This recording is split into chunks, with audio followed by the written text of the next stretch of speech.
నమస్తే, welcome to legend TV. ప్రస్తుతం మనతో పాటు బక్కి వెంకటయ్య గారు ఉన్నారు, SC ST commission chairman. So మాట్లాడదాం గద్దర్ గారి గురించి, ఆయన అనుభవాలు, ఆయనకి ఉన్న జ్ఞాపకాలు మనం తెలుసుకునే ప్రయత్నం చేద్దాం. నమస్తే అండి.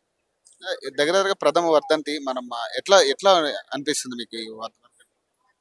గద్దరు సమసమాజ నిర్మాణం కోసం, దళిత పీడిత వర్గాల కోసం ఎంతో కృషి చేసిన వ్యక్తి గద్దర్ గారు. మరి గద్దర్ గారు ప్రథమ వర్ధంతి సందర్భంగా వారిని ఘనంగా నివాళులు అర్పిస్తూ ఉన్నాను. మరి వారు ఎన్నో ఉద్యమాలల్లో, ప్రజా ఉద్యమాలల్లో, నిర్బంధ కాండాలు కూడా మరి ప్రజల కోసం పోరాటం చేసిన వ్యక్తి.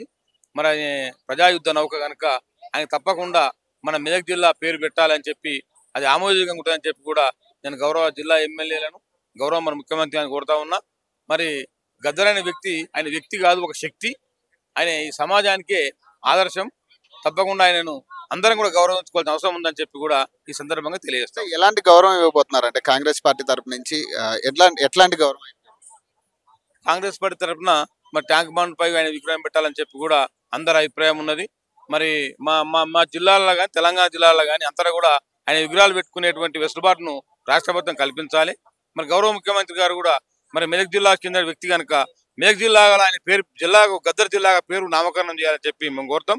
అవసరమైతే ఎస్సీ ఎస్టీ ఎమ్మెల్యేల అందరం కూడా మరి గౌరవ ముఖ్యమంత్రి రిక్వెస్ట్ చేసి, ముఖ్యమంత్రికి కూడా గద్దర్ అంటే చాలా అభిమానం కనుక తప్పకుండా మెదక్ జిల్లా పేరు గద్దర్ జిల్లా అని పేరు పెట్టాలని చెప్పి కూడా మేము అందరం కూడా డిమాండ్ చేస్తాం. తప్పకుండా మా యొక్క డిమాండ్ను గౌరవ ముఖ్యమంత్రి ఒప్పుకుంటారని చెప్పి నమ్మకం కూడా మాకు ఉన్నది. మరి తెలంగాణ లెవెల్ అంతటా కూడా మరి గద్దర్కు మరి స్మారక భవనాలు కానీ, వారి యొక్క విగ్రహాలు కానీ ఏర్పాటు చేసి, ఆ యొక్క పీడిత వర్గాలు చెందిన వ్యక్తి కనుక సమాజంలో విప్లవం సాధించి సమాజంలో పెనుమార్పులు తీసేసిన వ్యక్తి కనుక, చైతన్యం చేసిన వ్యక్తి కనుక, సమాజాన్ని ఎంతో పేదరికం సమాజాన్ని చైతన్యం చేసిన వ్యక్తి కనుక ఆయన ఎప్పుడు స్మరించుకోవాలని చెప్పి కూడా ఈ సందర్భంగా తెలియజేస్తాం. Thank you.